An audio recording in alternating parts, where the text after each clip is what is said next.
Ушу профсоюздардын какой-то мере эме престижи болсун деп туруп ошол машинаны алгам. Машина алып престижиңиздер көтөрүлүп калдыбы? Частныйларга кайрыласызбы барып, мына балдарды эс алдырып берчи деп. Кимге барасың да? Эгерде мен лагерди жеп койсом. Лагерди жеп койсоңуз, лагерге жөнөтүп атам деп атпайсызбы? Ошону барып мен жеп алайын, тосуп алайын да сизди киргизбей коеюн. Мен менчиктештирип кызыл китепти алып коеюн. Сиз эмне кыласыз ошондо? Сиздин акыңыз жок биринчиден. Эмне үчүн анда жанагы Маматкерим Койчукуловдун ошол жердеги директордун акысы болуп атат? Аны билбейм. Эмне үчүн билбейсиз? Мен билем 90дун бир 80и ишке жарабаган импотенттер. Мына дарактарды карагыла. Наркылар али июнь эми болду, башы саргарып кеткен. Өзүңүздөр көрдүңүздөр. Профсоюз уюму баягы өзүнүн мүчөлөрүнүн правасын, мүчөлөрүнүн укугун коргоо эмес, өздөрүнүн укугун коргой албай отурат. Урматтуу боордоштор, Орусияда Айдент аттуу клиника бар. Ал клиникада накта өзүбүздүн дарыгер жигит кыздар эмгектенишет. Ошондуктан Айдент клиникасына эч кооптонбой кайрыла берсеңиздер болот. Бардык 12 мүчөңүздүн саламаттыгын камсыздоо үчүн бул клиника жалаң жаңы жабдууларды жана адистердин эң мыктыларын топтогон. Клиника апта бою таңкы 9-дан кечки 9-га чейин эс албай иштейт. Дареги Москва шаары, Текстильщик метросу, Люблинская көчөсү 17, 3 корпус. Баса, менин атыман барган бейтаптарга 20% арзандатуусу да бар. Айдент сиздин саламаттыгыңыздын сакчысы. Саламатсыздарбы? Менин аты жөнүм Мыдырис Исаков.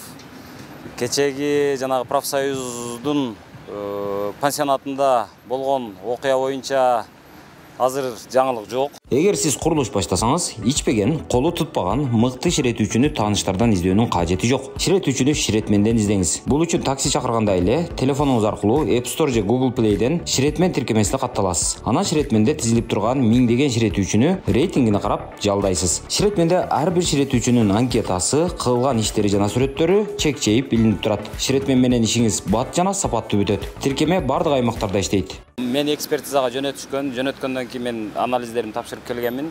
Бирок эми андан эмне чыгат? Андан эми бизде мыйзамдар боюнча ушундай. Жаракатыңдын ооругуна жараша гана жаза берилет. То есть, эгерде мен жаагым сынса, анда оор жаракат алды деп, ошондо ага кылмыш жоопкерчилигине ал киши тартылмак. Азыр эми мен жаагым сынган жок, тишим түшкөн жок. Ошон үчүн ал киши эми мындай бир жеңил эле айып пул менен ал кутулат. Анан биздин мыйзамдар боюнча жанагы сөз эркиндигине кол салды деп сөз эркиндигин коргоо деген статьянын өзү жок. Ошондуктан сөз эркиндигине кол салды деген айып ага тагылбайт. Эми ал макул эми. Мен андан үмүт деле кылбай атам.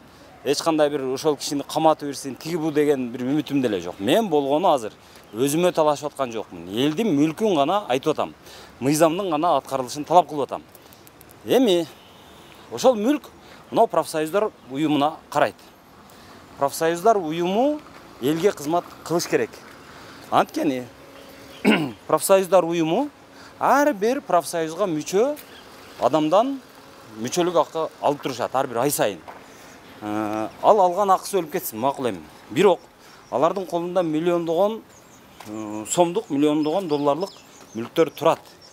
Бирок ошолорду кесип, кыркып ушинтип сатып атышат. Азыр ошондуктан Ош облустук мына профсоюз уюмуна мен кайрадан келдим.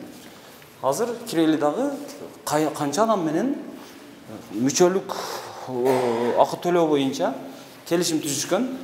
Канча мүчөсү бар? Ошонун ар бири менен мүчөлүк акысы барбы, жокпу? Мүчөлүк келишими барбы, жокпу? Ошону сурап көрөлүчү. Бул жөндөн-жөн акча алса боло береби? Анан жөндөн-жөн эле ушунча мүлктү ээлеп отуруп, ал мүлктөрдү жок дегенде коргоп бербестен ошонун четинен кесип жей берсе боло береби? Жүрүңүздөр. Толкун мырза, мына кечээ сиз өзүңүз айттыңыз да өткөндө. Биздин 119 миң мүчөбүз бар деп атасыз да. Анан ар бир мүчөдөн мүчөлүк акы алынып турат ай сайын, туурабы? Биздин мүчөлөр бир эле мындай бюджеттик организацияларда иштебейт. Бейформалдык уюмдарда иштейт, көпчүлүгү частный сектордо иштейт. Ошолор эми күчүлүгүнө карап төлөйт. Ошол мүчөлөр менен келишимиңиздер барбы, жокпу? Келишимдер ошол кирип атканда ар бир адам менен келишим түзбөйт. Ошол кирген жаңы ишке кирген адам, мисалы бир окуу жайга киреби, ишке киреби, ошол арыз жазып берет. Мен профсоюз мүчөлүгүнө кабыл алыңыздарды. Вот ошол ар бир 129 миң адам, 19 миң адамдын ар биринин арызы барбы азыр сиздерде? Бизде арыз болбойт деп атпаймынбы? Баштапкы уюмдарда болду. Баштапкы уюмдарда болот. То есть ошолордун бардыгында бар. Ошону тармактык комитеттерден сураңыз. Профсоюздар өзүнүн карамагындагы мүлктөрдү башкарып, өзү каалагандай аны колдоно алат деген жерди башкарып атат. Бирок ал деген ошонун эле артында кийинки сүйлөм турат. Профсоюздун карамагында мүлктөр сатууга жатпайт деп. Эмне үчүн ошону сиздер карабайсыздар? Мен айтып атам, азыр Ош областтык профсоюздар кеңешинин балансында эч нерсе чечилсе этпейт деп недвижимость деп атам. Мен аны түшүнүп атам. Бирок ошол эле учурда бирок сен ошону айтып атпайсыңбы? Мүлктү башкаруу менен Кыргызстан профсоюздар федерациясынын мен аны түшүнүп атам. Макул ошондой болсун. Жүргүзөт. Макул ошондой болсун. Сен ошону айтып атпайсыңбы? Келип алып туруп азыр эмне үчүн ошону карабайсыңар? Карай турган, функционалдык обязанында кире турган ошолор караш керек. Эми жакшы экен, ошону туура айттыңыз. Эми караңыз. Ошол эле жерде ошол иштер болуп атат. А бирок сиз ошол жерден жер бөлүнүп аткан учурда комиссиянын төрагасы сиз экенсиз. Жанагы участок бөлүш боюнча. Комиссиянын мына ички комиссияда. Ички комиссия. Ошол ички комиссияда ошого отуруп алып, ошону бөлүп атасыңар да, буга мынча чекти бериш керек, буга бериш керек, буга бербеш керек. Бул 10 жылдан ашык кызмат кылыптыр, бул кызмат кылбаптыр деп. То есть сиз ошол мыйзамды жогорку билимдүү адам катары, мына жакта жетекчи катары, бул элдин мүлкү, муну биз сата албайбыз, биз мыйзамдан улук турбайбыз. Биз комиссиянын чечими эч нерсеге жарабайт, ал туалет дарат кагаздан башкага кереги жок болуп калат деген сөздү эмне үчүн айтпайсыз? Сиз көрдүңүз, Сиз көрдүңүз. Ошол бизге акцион болгучакта 2 акцион өткөн экен, Эки акцион өткөн экен. То есть буга чейин ката кетсе, докажса ката кой бериш керек эмес. Кыргызстан профсоюздар федерациясы чыгарып берип атат. Чыгарып бергенден кийин биз ошону аткарга милдеттүү болуп атабыз. Мыйзамды аткаргангач мыйзамды милдеттен, эми мыйзамдын трактовкасы ар түрдүү. Бир дагы мындай кыймылсыз мүлктү саткан эмес. Мыйзамды сыйлаган адам катары 18 жылдары жер боюнча соттун чечими чыккан. То есть сата албай калганбыз десеңиз? Сата албай, кантип сата албай калабыз? Ала албай калдык деңиз. Ала албай. Федерация бизге берген чечимди аткаруусун сот жокко чыгарганда биз мыйзам тааныган адам катары биз макул болдук, баш ийдик. Ошол боюнча барган жокпуз ал жака. Талап кылган жокпуз, туурабы? Сиз макулсузбу ошо? Макулмун, бирок ошол эле учурда баягы салып алган фундаменттерди, үйлөрдү ошол жерди качан жерди бошотуп коесуздар анда? Макул болуп, мыйзамды мыйзамды сыйлаган киши катары. Сиз дагы бир жолу мындай внимательно карасаңыз, жок, уже карасаңыз да там ошо 2 салып алган адамдардан өздөрүнө кайрылыш керек, туурабы? Кимдер ал? Кимдер экен тактап алыңыз. Мен мына деп туруп айтып бергенге этикамда туура келбейт эми. Комиссиянын төрагасы катары айтпайсыз? Комиссиянын төрагасы катары жер берилген, үй салганга жер берилген. Кимдин канчанчы участогу экен мен азыр эсимде жок. Ал кимдин участогунда жокко чыгыптыр, жакшы болуптур. Ошол эле учурда эми караң, логикалык эле суроо. Ал жерден ошол сиздерге бөлүнгөн жер жокко чыгып кетти. А эмне үчүн Маматкаримге бөлүнгөн жерлер жокко чыкпайт анда? Ошону айтып атпайсыз. Мен да ушул суроомдучу, ушу элге кайрылгым келет. Ушунча жыл көп жылдан бери иштеген адамдарга бергенде эле жокко чыгат дагы, анан кийин бир жеке адам алса жокко чыкпайт деп. Мен ушул суроону да бергим келет да, сизге дагы. 32 адамга ушу келгенде 32 адамга келгенде чыгып кетет да, анан кийин мен прокурор эмесмин, конституциялык соттун төрагасы эмесмин. Ошол сиз суроо берип атпайсызбы? Мен дагы ошону правоохранительный органдарга суроо бергим келет да. Сиз катары, ошол укук органдарына суроо берген адам катары сиз кайрылдыңызбы? Муну Маматкарим кана Койчукуловдун жерлерин мына кайтарып беришиңиздерди талап кылабыз деп. Себеби бул сиз айткандайчы, мен мага бергенде жок болду, эмне үчүн анага барганда жок болбой калат деп мен айтканда туура эмес, өзүмө туура эмес деп ойломосун. Ал бир жагы. Бирок ошол эле учурда сиздин отурган кызматыңыз, моногу креслоңуз ошол нерсени кылганга милдеттендирет да. Мен милдеттенбейм, бул жерге креслого отурганым 2 жыл болду. Сиз прекрасно билесиз. Макул, 2 жылда бир кат жазып койгонго канча убакыт болду? Соттун чечими чыгып атпайбы? Жок, ал боюнча чыгып атат. Маматкаримдин жери боюнчачы? Мисалы Маматкаримдин жери боюнча дагы бир жолу айтам. Менчик ээси Кыргызстан профсоюздар федерациясы. Ооба, бирок ошол менчик ээсине кайрылдыңыз сиз. Кыймылсыз мүлк боюнча заниматься этпейбиз. Мен аны түшүнүп турам, бирок ошол эле учурда сиздер баягы эмгекчилердин укугун коргоо максатында, эмгекчилердин профсоюз өзүңүздөр айтып атасыздар. Ошо эмгекчилердин укугун коргоо федерациясыздар да, союзсуздар, туурабы? Эми ошол жерде эмгекчи катары ошол жердеги эмгекчилердин акысын жанагы Маматкарым жеп кетти. Эмне үчүн ошол жерде эл эмгекчилердин өзүңүздөрдүн мүчөңүздөрдүн укугун коргобойсузбу? Биз социалдык экономикалык укуктарын мыйзам чегинде Кыргызстан профсоюздар федерациясынын уставын, Ош областтык профсоюздар кеңесинин уставы негизинде иш алып барабыз. Мен аны Иш алып барып атабыз. Ошол эле учурда эмгекчилердин мүлкүн уурдап кетти бир директор. Мүмкүн уурдап болсо сурап ала турган адамдар бар. Ким ошол? Сиз дагы Кыргызстан профсоюздар федерациясы. Жоопкерчилик адам. Ал өзү сатып атат. Ал өзү сатып атат. Сиз эме сатып атса ошолор жооп береби? Кимге жооп берет? Сиз дагы ар бир адамдын өзүнүн кызматтык милдети болот. Мен ошону айтып Мен айтып атам, ушу менин кызматтык милдетиме кирбейт деп. Эмне кирет анда сиздин? Кирбейм. Эми мен кызматтык сизге бардым окуп беришим керекпи? Окуп бериңиз. Окуп беришим. Мен кызматтык милдетимди сиз териштиргенге кандай акыңыз бар? Макул, эл үчүн окуп бериңиз. Эл үчүн окуп бериңиз. Эл үчүн окусаңыз, эми секретарьда бар, барып таанышып алсаңыз болот. Жок, негизги милдеттер бар да. Мисалы мен азыр прокурорго барып сурайм. Негизги милдетиңиз эмне десем айтат. Менин мыйзамдардын аткарылышын көзөмөлдөө дейт. Менин негизги милдетим ошол жерде профсоюздардын, тармактык профсоюздук ишин алып барып, социалдык экономикалык эмгекчилердин укугун коргоодогу ишин координациялоо. Координациялоо. Ошол эле учурда сиздер ошол ишмердикти аткарыш үчүн жердин жарымы желинип кеткен болсо, демек ишкерлигиңиздерди толук кандуу аткара албайсыздар. Жок, биздин мен дагы бир жолу айтам, жолдоо болот. Сиз туура эмес түшүндүрмө берип атасыз. Ал биздин домодуктагы биздин кызматтык милдетибизди аткаруубузга эч кандай таасир бербейт. То есть андай боло турган болсо, мен барайын дагы азыр. Эртең барып туруп, могу лагердин жарымын тосуп алайын. Тосуп алган болсом, сиз эми караң. Сизди тосуп ала турган, тостуруп кое турган, тостурбай кое турган ошол жерде лагердин директорунда функционалдык милдетке жүктөп. Мен аны менен сүйлөшүп алайын, ага койду союп берейин. Сүйлөшүп алсаңыз, ошол лагерге барсаңыз, лагердин анын үстүнөн караган тармактык профсоюздук комитеттин төрагасы бар, ошол жооп берет. Аны дагы. Ошондо сиз кандай частныйларга кайрыласызбы барып, мына балдарды эс алдырып берчи деп.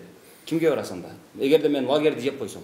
Лагерди жеп койсоңуз, азыр мына Маматкарым жеп коюп атпайбы мына пансионаттын жарымын? Сиз ошонун туура адрес боюнча кайрылбайсызбы? Мен ошону адрес боюнча кайрылбайсызбы? Кайрылам, мен прокуратурага барам. Бирок сиз мына жерде ошо жетекчи көзөмөлдө отурган адам катары, биздин мүлктү мына биз элди эс алдырабыз деп аткан мүлктү жеп коюптур мына. Биз эртең каяка барабыз? Путевканы кимге беребиз деген маселени койбой атпайсызбы? Дагы бир жолу айтам, Кыргызстан профсоюздар федерациясынын курорт управлениясында бир эмес эки юрист отурат. Функционалдык обязанностьта юристке тапшырманы ким берет анда? Тапшырманы совет курорттун төрагасы берет. Совет курортуңуз өзү сатып атса, кантип берет? Өзүнө каршы өзү иштейби? Курортту көзөмөл кыла турган Кыргызстан профсоюздар федерациясы бар. Аларыңыз кошулуп токтом чыгарып атпайбы, мына сатылсын деп? Алар юрист кол коюп берип атат. Туруклугуна жооп берип атат да, юрист кол коюп бергенде кызматтык милдетине киреби? Ошого сиз макулсуз. Ошол алар мыйзам чегинде, ушу мен мыйзаммын, мен юристмин деп туруп кол коюп атсандан кийин ар бир эле адам, ар бир эле адам ушу бардык тармактагы бардык ишти биле бербейт. Туурабы? Ар бир тармакта өзүнүн кесипкөй адистери болуш керек. Ошо кесипкөй адиси ошол юристти кол коюп атат. Менин билимим техникалык билимим бар. Юридикалык эмес. Таптакыр түшүнбөйсүз юридиканы. Юридиканы түшүнөм ушунча жылдан бери. Мынау пансионатты ошентип өзүңөр иштетебиз деп эч кимге бербей, эч кимге ара көрбөй отуруп, алдырып, жедирип отурасыңар. Мэрия сурап атат, бербей атасыңар. Ош мамлекеттик университетти сурады, бербей атасыңар.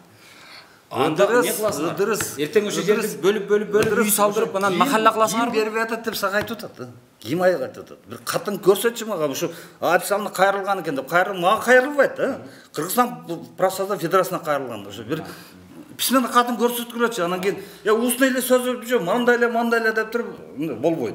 Сиздин мен эмне иш кылып атасыңарды көргөн жокмун, бирок баягы жаңы машина алганыңызды көрдүм, келериңиз менен, жаңы кызматтык машина. Өзү кедей болсо мына жер. Болгону ошо 120 миң мүчөңүздөр болсо, алардын берген акчалары курортко башкага жетпей атса, бирок сизге машинага жетип атса, андан башка мен жакшылык көргөн жокмун. Келгендечи, ушу машина жөнүндө сөз болуп калды, машина жөнүндө ушул айтпай эле коеюн дедим, бирок ачык туруп келип атат. Машина мен келгенде машина талкаланган машина экен. Болбой калыптыр. Ошол машинаны көрүп туруп менчи ушу профсоюздардын ушу мындай ескіріп талқыланып ушунда болуп калыптыр, ушу ээсине жараса мүлкү дейт го, ушунда болбосун деп туруп, ушу бир жаңыланып болсун деп туруп, ушу профсоюздардын какой-то мере престижи болсун деп туруп ошол машинаны алгам. Мен машинаны алышым негизги себептердин бири ошол. Кыргызстан профсоюздун федерациясында 380 миң карыз элем. Ошону суранып туруп, токтоп турсунчу, мен ушу машинаны алып тургондон кийин төлөйүн деп туруп ошол максаттагам. Бирок анан эмне болду? Машина алып престижиңиздер көтөрүлүп калдыбы анан? Машина алганыбыз ушу мен бир жагы Lexus алганыбыз ушу престижибиз кичине болсо дагы ушул администрация менен чогуу иш алып барып, биздин ушул 3 жылдык мындай кызматташтыкка кол коюп, эме кылганыбыз кичине болсо дагы өзүнүн таасирин тийгизип атат. Биздин профсоюздардын өзгөрүп атканыбызды, жаңыланып атканыбызды көрсөтүп атат деп ойлойм да мен.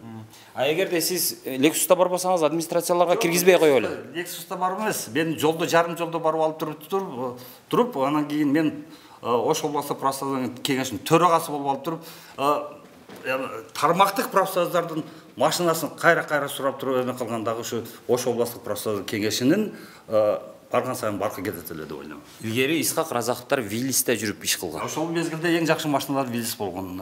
Азыркыдай кеңири жолдор жок болгон туруу, ар нерсе өзүнүн шартына жараша. Макул, рахмат анда.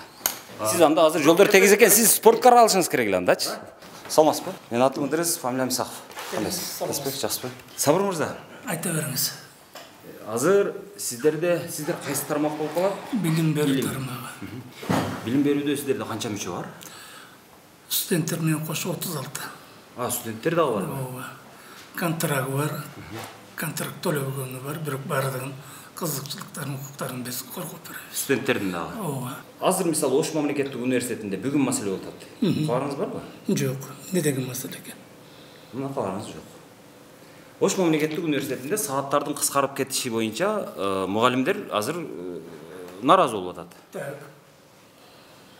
Айтсаңыз, бизге кабар бербеди. Ал жерде биздин атайын өкүлүбүз бар, мындайча айтканда төрагабыз бар. Ош мамлекеттик университеттин бириккен кесиптик бирлигинин төрагасы бар. Ошолор бизге кабар бериш керек. Өзүңүз билесиздер, журналистсиздер, сиз туура.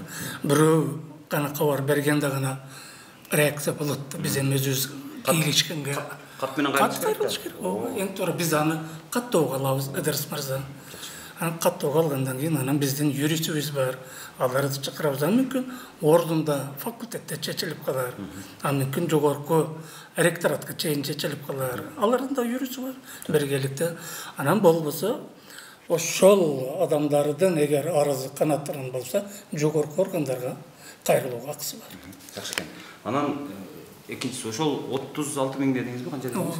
36 миң мүчөңүздүн ар бири менен келишим түзүлгөнбү, түзүлгөн эмеспи? Жок, бул жыаматтык келишим деп аталат. Ыдырыс мырза. Эки тараптуу жана үч тараптуу келишим түзүлөт. То есть анда сиздер бюджеттик негизде окуган студенттер мүчө кыласыздар. Стипендия алгандардан гана. То есть алар бюджеттен стипендия алгандар, булар бюджеттик негизде окугандар. Демек студенттердин дагы ырыскысына кире турбайсыздарбы сиздер? Аны биз эми ырыскысына киргизбейбиз. Алар өздөрү ошол негизинде кирген. Өзүңүз сиз профсоюз мүчөсүзбү? Жок. Кудай сактасын дейм мен. Жок, эмнеге Кудай сактасын? Жок, мен андай дебең, сиздин укугуңузду деле бирөө коргош керек да. Мен укугумду милиция, сот коргойт деп ойлойм. Профсоюз болбойт, айтып коеюн. Мени мыйзам менен эле коргоп берсин, мага жетет ошо. Андай десеңиз болот. Биз өзүбүздүн мыйзамдын чегинде. Мисалы сиз биздин областтык иш-чараларга келип катышың. Мына эгер ишенбесеңиз, сүрөттөр бар өткөрүлгөн. Ишенбесеңиз, мына кече эле жылдын мугалими болду. Макул эми. Мырза сиз майрам уюштуруу профсоюз дебейли, майрам кече уюштуруучу уюм деп койбойсуздарбы атыңыздарды? Аны эмне дегениңиз? Кече уюштурат экенсиздер, грамота өйрөткенсиздер. Жок, аны сиз Ош мамлекеттик университети чакырса юбилейге кантип барбай койсуз. Ал мугалим доктор наук, член академии наук болсо. Жөнөкөй болсо? Жөнөкөйдө биринчи жолу барабыз. Мына кече эле мынтип ташап кетти мынеке. Мына өзүңүз көрүңүз, мынеке мен бүгүн балдардын даже дем алуу борборлоруна жөнөтүп атабыз. Мындай эч кимде жок, мырза. Макул. Биздин образованияда балдардын ден соолугун чыңдоо борбору жок. Биз келишим менен ошону түзүп балдарга алып калып берсиндер. Аны дагы кылбасаңыздар анда эмне керегиңиздер бар? Жок, ошону айтып атпайм. Сиз ошону барып көрбөйсүзбү? Мен сиздерден открытиясын алып барайын, көрүп келиңиз аны. Эми азыр мен мына сиздердин төрагаңыздар менен сүйлөштүм. Ким? Толкунбек Мырза менен. Анан ал айтып атат. Мен айттым, мына жактагы колуңарда турган Домоду Хош пансионаттын жарымын мурунку директору жеп кетти дедим. Ошол боюнча укук коргоо органдарына бир кат жазып кайрылдыңызбы десем, келгениме 2 жыл болду. Ага менин функционалдык милдетиме ал кирбейт деп атат. Аны барып ошол профилдик комитеттерден, профилдик уюмдардан өзүнөн сурап алыңыз дедим. Макул. Эми сиз баягы эмгекчилердин укугун коргойм деп отурасыз да. Эми сиз эмгекчилердин укугун коргош үчүн алардын дем алуусун, эс алуусун, ден соолугун чыңдоосун уюштуруучу адамсыз. Эми аны уюштуруш үчүн мен бардым дагы мына жаштык лагерин азыр. Сиз айтып аткан азыр лагерге жөнөтүп атам деп атпайсызбы? Ошону барып мен жеп алайын, тосуп алайын дагы сизди киргизбей коеюн. Мен менчиктештирип кызыл китепти алып коеюн. Сиз эмне кыласыз ошондо? Сиздин акыңыз жок биринчиден. Эмне үчүн анда жанагы Маматкерим Койчукуловдун ошол жердеги директордун акысы болуп атат? Аны билбейм. Эмне үчүн билбейсиз? Аны бизге айтпаса биз каяктан билебиз? Сиз ошончо жер кетип калыптыр. Мен мына жерге эмгекчилеримдин ал жерде үлүшү бар. Алар келип эс алыш керек. Ал эс алууга тоскоолдук жаратат. Себеби жери кыскарып кетти. Эмне үчүн ушуга чара көрүлбөйт деген маселени эмне үчүн көтөрбөйсүз? Аны Сиз өзүңүз профсоюз болсоңуз. Эдерис мырза, Профсоюз деген эмелердин правасын, укуктарын, эмгекчилердин укуктарын коргоочу уюм да бул, туурабы? туура. Ошол жерде эми эмгекчилердин мүлкүнүн жарымын мурунку директор жеп кетсе бир чарба кызматкери. Анда эмгекчилердин укугу каякта калды? Аны эмнеге коргобойсуздар? Ал биздин компетенцияга кирбейт, федерацияныкы. Макул. Сиз өзүңүз жакшы билесиз. Макул, федерацияныкы болсун. Эмне үчүн федерацияга маселе койбойсуңар? Мына жерде эмнеге саттыңар? Койгонбуз. Жооп бербесе биз каяктан билебиз? Койгонбуз. Эмне үчүн укук коргоо органдарына кайрылган эмессиздер? Укук органдарынын кайрылууна ошол комиссия түзүлгөн атайын. Пусть ошолор коюп берсин. Ошол жерде канча адам болсо, мына Толкунбек Мамановичтен сурап алыңыз аны. Ал айтпай атат, мен кат жаздым деп айтат. Тескерисинче мага туура келбейт этикалык жактан деп. Кандай Ошентип отурат ал. Жок дегенде анда профилдик уюмдардын төрагалары айтып чыгар, мына жакта менин 15 миң, 35 миң мүчөм бар, аларды мен каяка эс алдырам деген сөздү жазганбыз. Мырза жазганбыз. каяка жазгансыз? Ана Толкунбек Аманович отурат. Макул. Комиссиянын төрагасы катарында жазган. Мындай айтыңыздар, улуттук коопсуздук комитетине жаздыңыздар, прокуратурага жаздыңыздар. Балдар жазган аны, мен жазган болсом дагы. То есть жазылган арасы. Жазылган, ошондуктан прокуратурага жазылганбы? Ошондуктан ошол жердеги өзүңүз жакшы билесиз, 2 гектар жер Ал кайткан. Андан бөлөгүн мен билбейм. Макул, берки жагы дачы. Жок, андай нерсе. Биз эми тармактык профсоюз болсо, бирибиздин тармагыбызга кийлигишпейбиз да. Ар бир тармактын жобосу бар. Мен аны түшүнүп атам. Бирок бардык тармактын ортосунда бир табак турат. Ал табак ошол сиздердин ортоңуздардагы мүлктөр, лагерлер, пансионаттар, профилакториялар. Анан ошону бирөө келип туруп четинен кесип жеп атса, эмне болот? Андай бизге компетенцияга кирбейт да, кайталап айтам. Биздин образованияда лагерь жок. Экинчиден жер жок, мүлк жок. Сиздерде бар. Жок bizde. Федерацияда бар. Бирок сиздер федерациянын ичиндеги бир бутагысыз. Бутак катары ортодон өзөкө курт кирип алып туруп ошол ортону жеп кетсе, эртең биз курап калабыз деп ойлобойсузбу? Ал эми мезгилдин талабы ошондойдур. Демек мезгилдин талабы, туура айттыңыз азыр. Мезгилдин талабы ушундай. Курттапсыздар, ирипсиздер. Курттаганды кайткан көрдүңүз сиз, мырза. Курттаганы ушул. Сиз мырза, сиз уксаңыз, өкөз ака ини катарында айтып атам. Сиз ушул жерде иштегенсиз, билесиз, кайсы тармак кандай иштегенсиз, 5 колдой билесиз. Мен жок, мындай элди адаштырбайлы сүйлөйлү. Сиз адаштырбаң, сиз адаштырып атасыз. Макул, мен профсоюзда иштедимби мен? Жок, ушул жерде мен бир кабинетти арендага алып, ушул жерде отурганмын ушул жерде. Сиз менен көрүшкөндө көрүшүп койгондон башка бирөө сөз сүйлөшкөнбү? Вот, каяктан билем мен аны? Жок, эми баары бир ушул жерде атмосфераны билесизби? Атмосфераны билем, атмосфера туалети керек экенин билем. Ремонту өтө начар экенин билем. Кышында суук, мына жерге плита коюп отуруп патинкаларымды күйгүзгөнүмүн билем. Андан башка эмнени билем мен? Эми баары бир билесиз да. Мугалим эртең мынакей жыл мектеби болуп атат. Августовский Спартакада өткөрдүк. Сиз мына Ошмодан жакшы билесиз да, сурайсыз сиз аны. Агай, мына Сабыр мырза, мен ошон үчүн айтып атам, мындай да. Мен өзү кичпейликти талап кылып атасыздар, бирок мени өзүмөн чыгарып берип атасыздар да, мен карман албай кетип атам. Себеби мындай да. Мен сизге түз жооп берип атам. Макул, түз жооп берип атасыз. Эми мындан караң. Сиздер айтып атасыз, Спартакиада өткөрдүк деп атасыз, туурабы? Анан жыл мугалимин өткөрдүк деп атасыз. Мугалимдердин эң негизги көйгөйү деген көйгөйү мына 2 жыл 2 жолу азыркы премьер-министр Акылбек Жапаров. Ошондой жогорку кеңештин депутаты болгон. Биздин тармакта инициативный группа бар. 2 жол биз мугалимдердин айлыгында митингге чыкканбыз. Мына ошонун негизинде көтөрүлдү.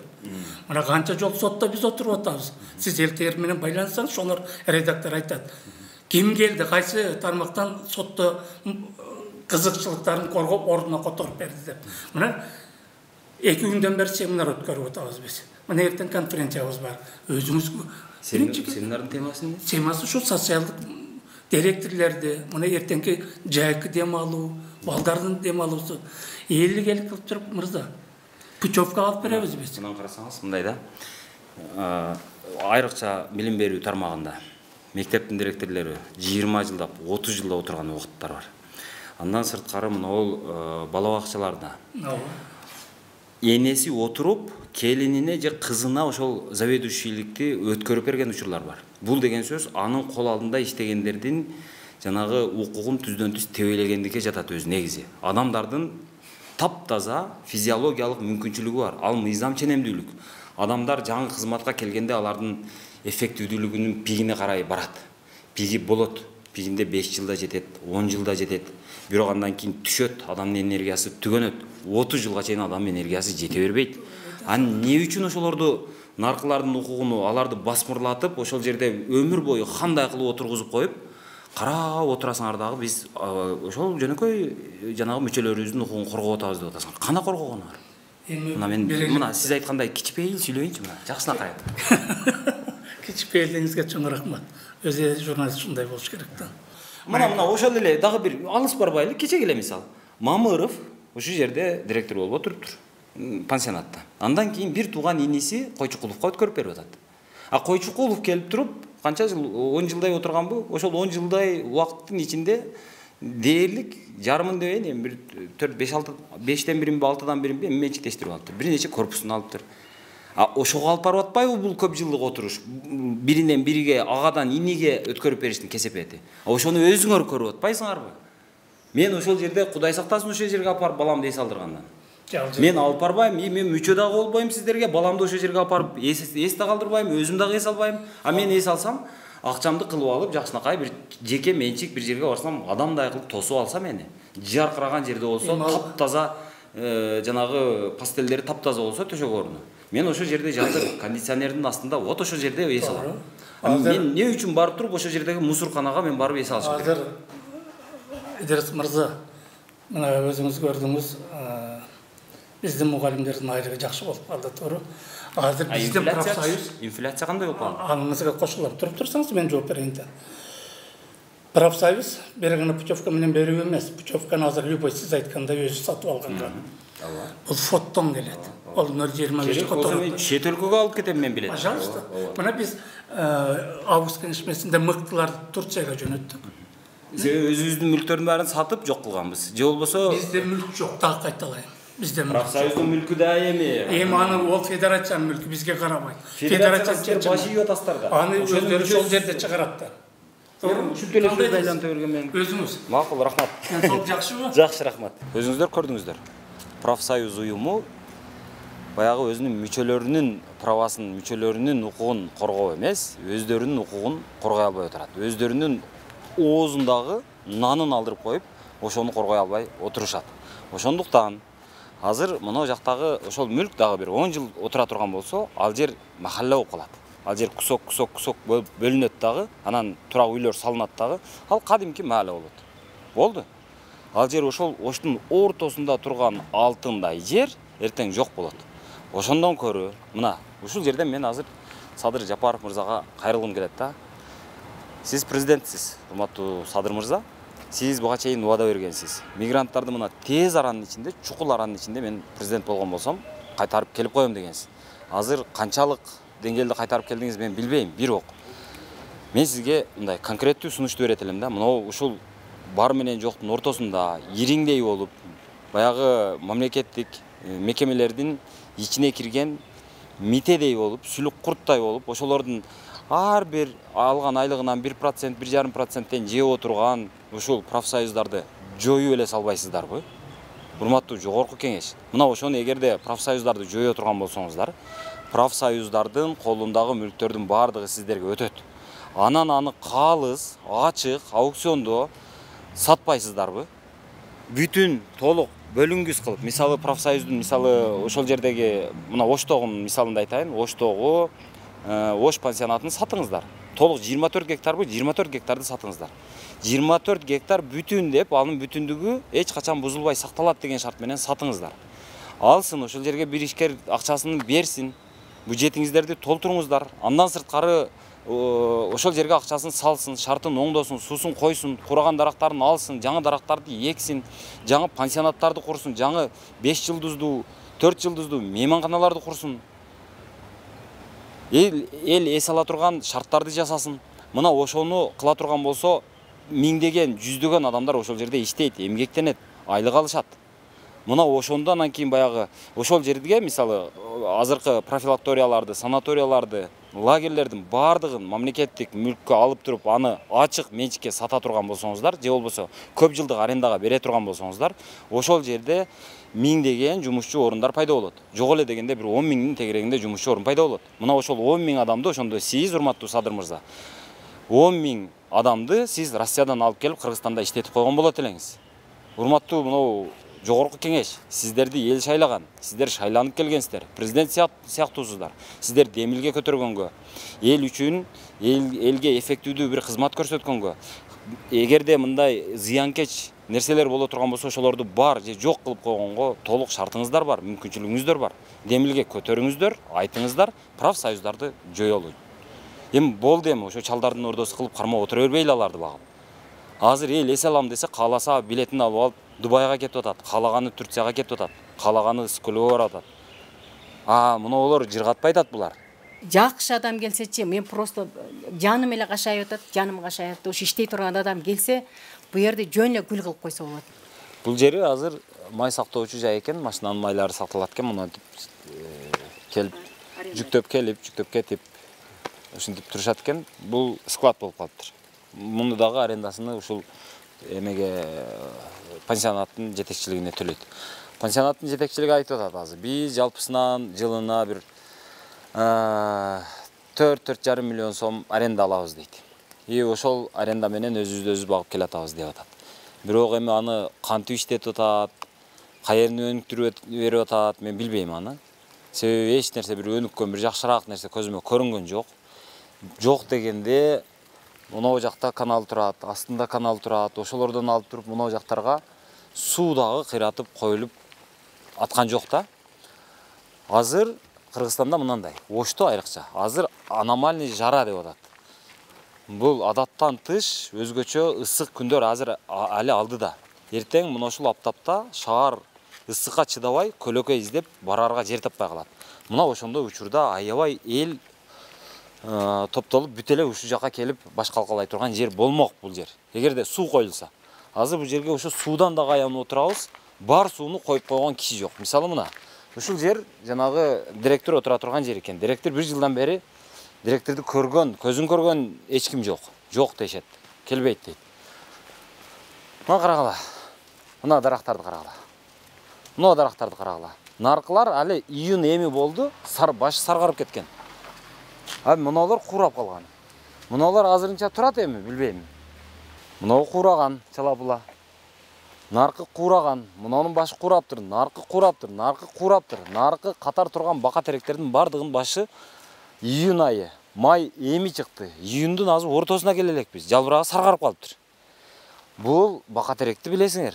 Кеч күздө ушинтип жалбырагы саргарбаса, мынантип июнда эч жерде саргарбайт. Анткени бул жерде суу жок, мына чөп уже кургап жанагындай болгон. Бул жерде арык деген түшүнүк жок, кана арыктын изи дагы жок бул жакта. Бул жакта бирөөнү өлтүрүп таштап койсоң, ушу жер бир жылдап дагы эч ким келбей, эч ким таппай жүрө бергидей да мына жакачы. Каралбай калган да бул. Такыр каралбайт.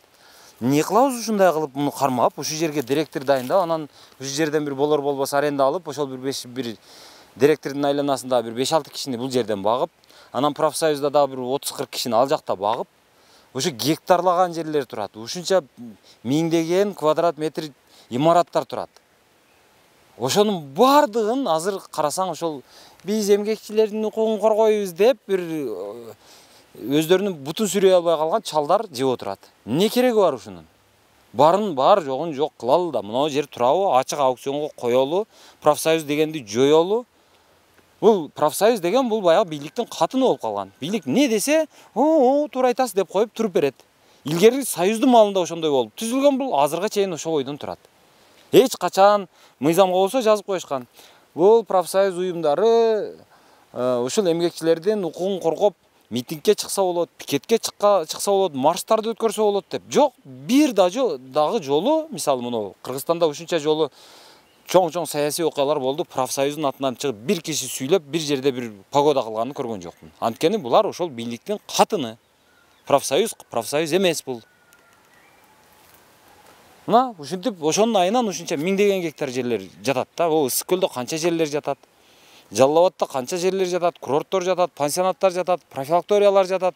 Ошонун бардыгы азыр чекесине сатылып, биз антип сатсак болот эле, мынтип сатсак болот эле деп.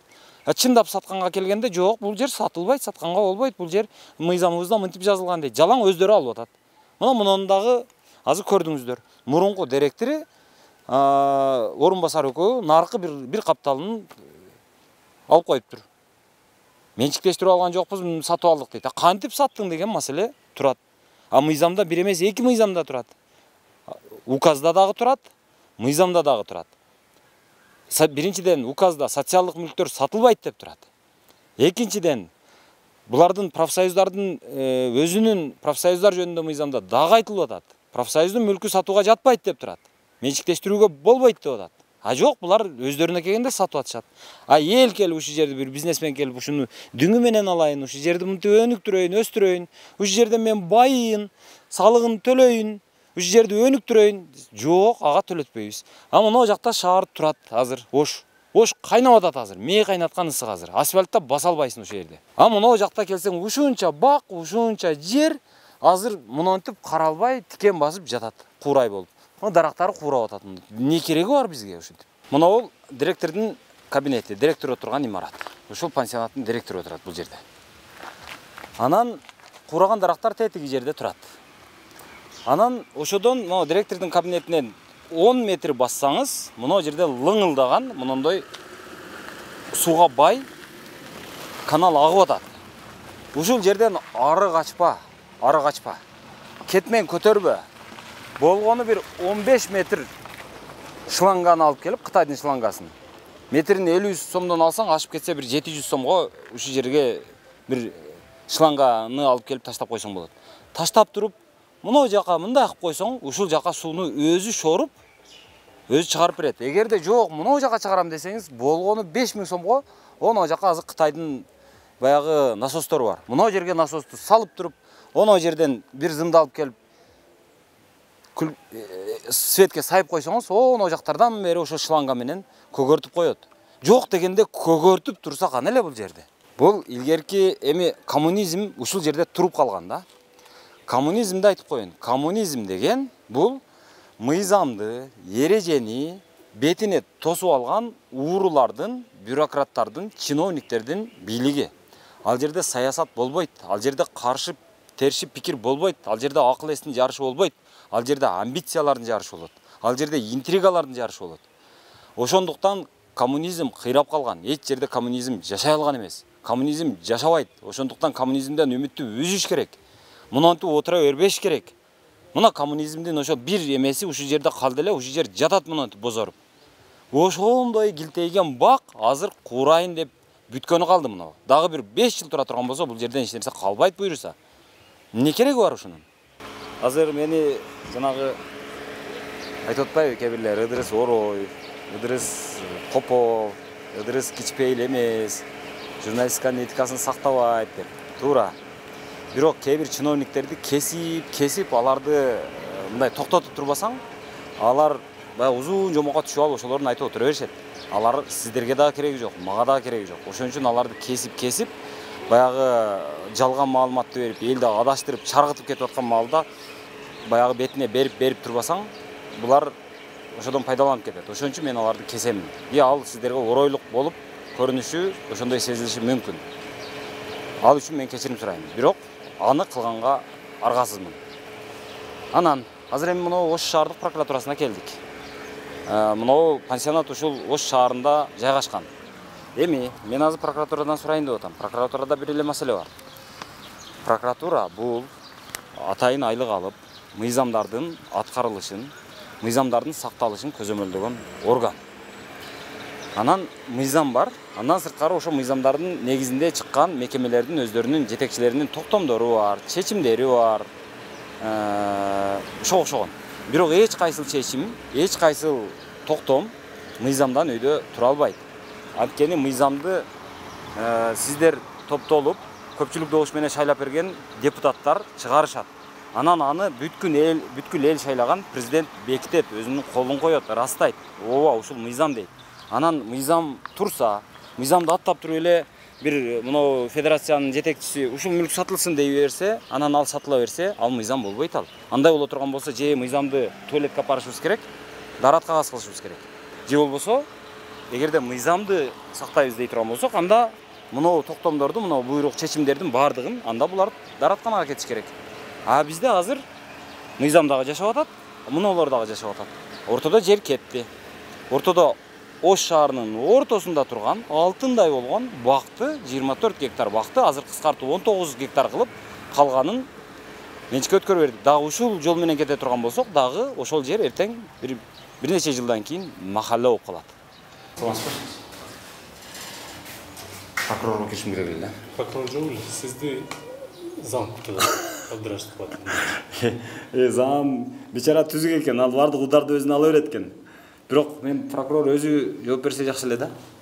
Сиз бир жолуксаңыз, суроолоруңузга жооп бергенден кийин, возможно, прокурор келип калат. Аяка барып анан кел дейсизби? Хорошо. Так, Ош шаарынын прокурору азыр жокмун дептир. Анан анын ордуна орун басар кабыл алат дептир. Орун басар сизди күтүп атат дейт. Орун басарга киребиз анда. Nereden ödürüz? Anlayam sağ. Özüm tanıştırıp koyun akıp kalat. Фамилиям Насипов. Ош шаарынын прокуратурасынын бөлүм башчысы болом. Коррупцияга каршы аракеттенүү жана мыйзамдарды көзөмөлдөө бөлүмүнүн башчысы. Бул жак бизде Таштанбек уулу Айбек бөлүмдүн прокурору болот. Сиз жанагы кечеги чыгарылган макала боюнча да.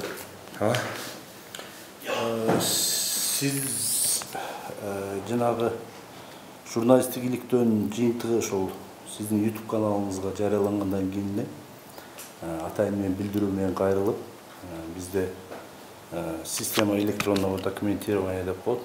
Ошол билдирүүнү сетке түшүргүзүп, кириштелип, официальный бүгүнкү күндө расмий текшерүү иштери башталды. Текшерүү жүргүзүлүп жатат. Текшерүүнүн жыйынтыгы менен мыйзамга ылайык чечим чыгарылат.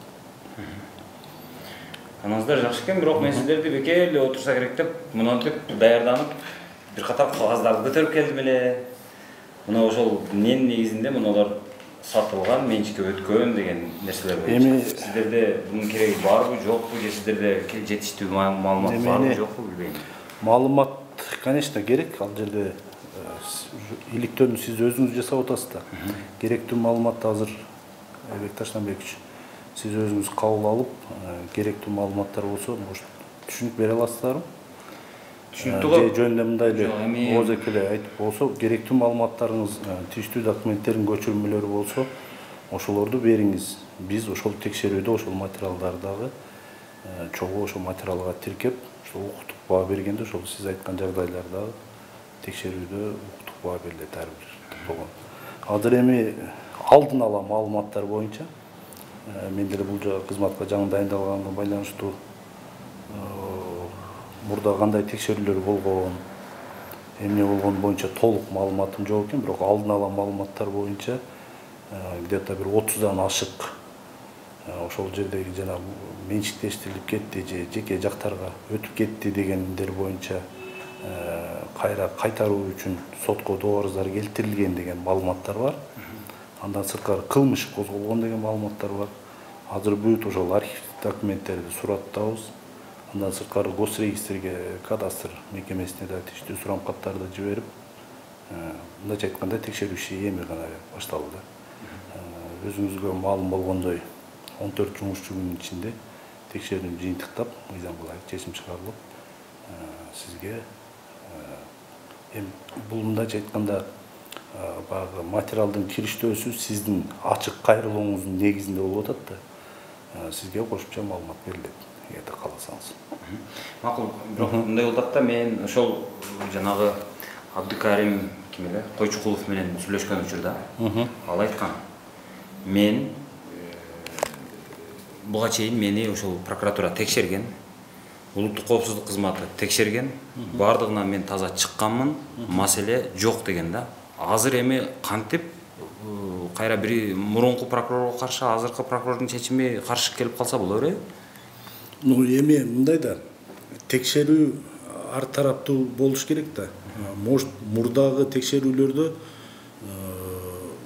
белгиленбеген жагдайлар болуп калышы мүмкүн. Анда ал жагдайларды да кошуп текшеребиз да. Биз мына текшерүүнүн жыйынтыгы менен эгерде мыйзамсыз болсо, мыйзамсыз экен деп туруп эле кордунуп чыгарабыз. Эгерде жок, туура мурда да, бирок мен айттым го, алдын ала маалыматтар боюнча ушундай туура эмес, мыйзамсыз көрүнүштөр бар деген негиздер боюнча сотко кайрылуулар болгон экен. Ошол кайрылууларды бүт көтөргүзүп атабыз. Ал боюнча соттор кандай чечим кабыл алынган, аларды көтөргүзүп атабыз. Ал чечимдерге укуктук баа берилгенби, берилген эмеспи, жанагы мыйзамдуулугу каралганбы, даттануу жагы каралганбы, каралган эмеспи, ошолордун баарын бул текшерүүдө кылабыз. Эгерде текшерүүнүн жыйынтыгы менен кандайдыр бир мыйзамсыз көрүнүштөр болсо, тиешелүү мыйзам ылайык чараларды көрөбүз. То есть мурунку прокуратуранын мурунку кызматкерлерине карата дагы көрүлүшү мүмкүнбү чаралар? Себеби азыркы сиздер текшерип аткан менен мурунку текшерүүнүн предмети жалгыз эле бирөө да. Каарманы бирөө.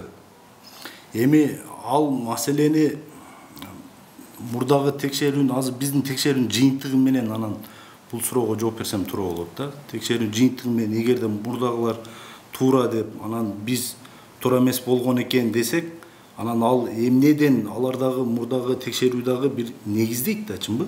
Тактама түзүлүп атканда текшерүү жыйынтыгы менен негиздейт. Ошол негиздемелеринде может бүгүнкү биздин текшерүүдө аныкталбаган жагдайлар, неме биз аныктаган жагдайлар, может алар аныктай албай алган жагдайлар болушу мүмкүн. Тартип жоопкерчилигин кароо маселесин эми аны көрөбүз.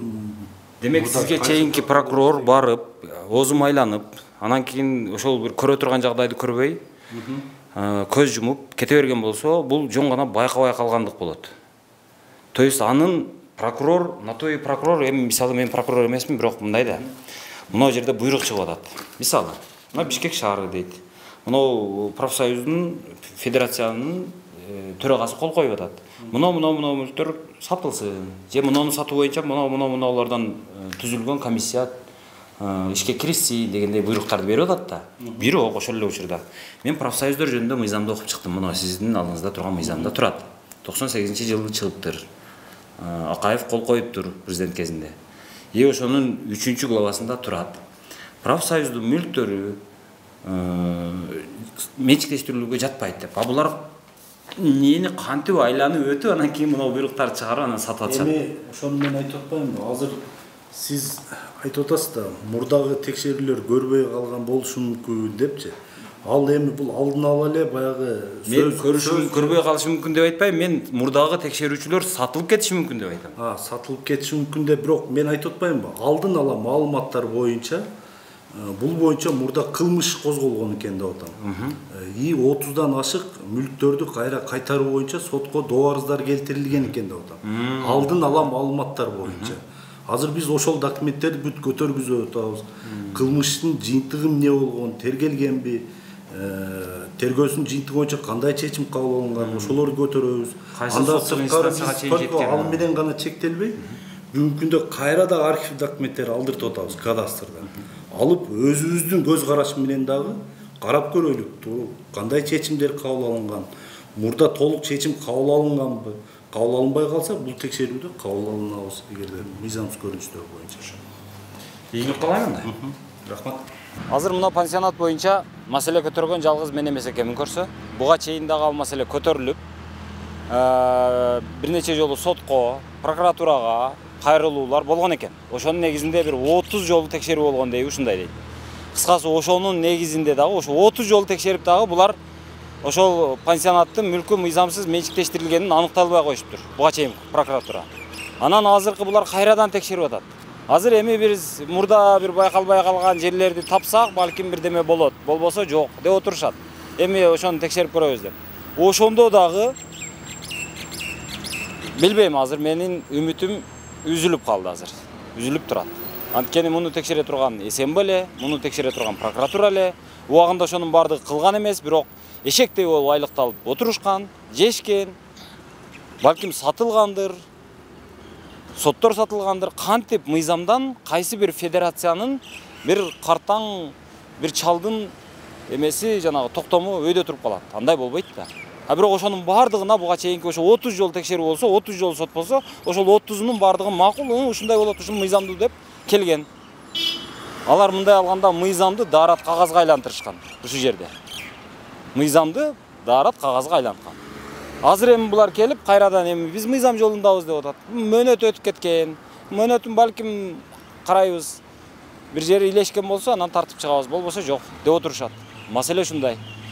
Ошон үчүн айтам, ушинтип бир кылмыш болот, прокуратураны басат, сотту басат, прокуратураны басат, сотту басат. Ошентип ашып кетсе бир 10 жолу, 20 жолу ишти кылат. Акырынан арадан 10 жыл өтөт, талашып тартышып жүрүп.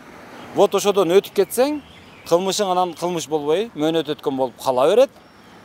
Анан болду. Мүлккө ээ болуп кала бересиң, элдин мүлкүнө.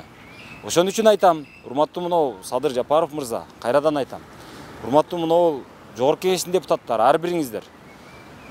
Мынау профсоюз деген уюмду жоюңуздар. Жоюп туруп, мүлктөрүн алып туруп, элге ачык сатыңыздар, же арендага бериңиздер аукцион менен. Анан ошол жерлер сакталып калсын. Болбосо булар ушинтип сатып, бузуп, эртең махалла кыласыңар аны. Башка эч нерсе кылбайсыңар. Жок болот ошентип. Колубузда турган нанды ошентип Омин Аллах акбар кылабыз, жеп бүтөбүз. Так, урматтуу мынау Жогорку Кеңештин депутаттары. Эми 90-уңуздар барсыздар. Мен билем 90-дун бир 80-и ишке жарабаган импотенттер. Бирок ошол жок дегенде бир 10-у бар, эми анча-мынча сүйлөп маселе көтөрүп аткан. Ошол 10-уңардан үмүт. Ошол 10-уңар чыгып, бир маселе көтөрүп, ушул мынау профсоюздарды же бар кылалы, же жок кылалы. Колундагы мүлктөрдү алып, ишкерлердин бутун буубай, колун буубай, аларды тушабай, аларга мынауга окшогон жерлерди берели. Арзан бербейли, макул, кымбат берели, бирок берели өздөрүнө. Пускай иштетсин. Бирок муну иштеткенде бул жер ошол кайсы бизнесменге сатсак дагы бөлүнбөй, бүтүн бойдон сатылсын. И ал иштете албай башка жака сата турган болгон күндө дагы бул жер бөлүнгүс, бүтүн дегендей, ошо бүтүндүгүн сактоо шарты менен саталы. То есть муну чыны сыяктуу саталы, мисалы пияла сыяктуу. Эгерде чыныны, мисалы четин бөлүп, ошол чынынын четин кесип сата албайсың да. Ошондой кылып бул жер, мисалы бул пансионат, бул чыны. Муну четине мынтип кертип, кесип сатканга мүмкүн эмес. Андайга мыйзам тыюу салынат деген шарт менен саталы. Иштетсе иштетсин, иштете албаса жок дегенде ошо жери сакталып калсын. Андан башка ишкер келип, бирөө болбосо бирөө иштетет ошону. Ушундай кылалы. Силерден сураныч. Муну антип жөн эле кууратып, жөн эле тонотуп, талатып жок кылбайлы. Бул жер ошол ата бабадан калган, и бизге өттүбү, биз дагы балдарыбызга жакшына кылып ошону кеспестен, бөлбөстөн, кертип албастан, ошо бүтүн бойдон өткөрүп берели. Ошон үчүн ошол шарт менен азыр ачык эле сатыкка чыгарыш керек. Мен мамлекет, эч качан мамлекет жакшы менеджер боло албайт, жакшы башкаруучу боло албайт. Мамлекет өзү башкарган мүлк эч качан өнүгүп жыргатып кеткен эмес. Эч кайсы адамзаттын тарыхында андай болгон эмес. Ошон үчүн жеке менчикке жакшылап берели дагы, ошонун салыгын алалы, и все, отура берели. Болду эми, жетишет. Союзду кура алган эмеспиз, кура албайбыз. Союзду унуталы, үмүттү үзөлү союз деген нерседен. Коммунизм болбойт.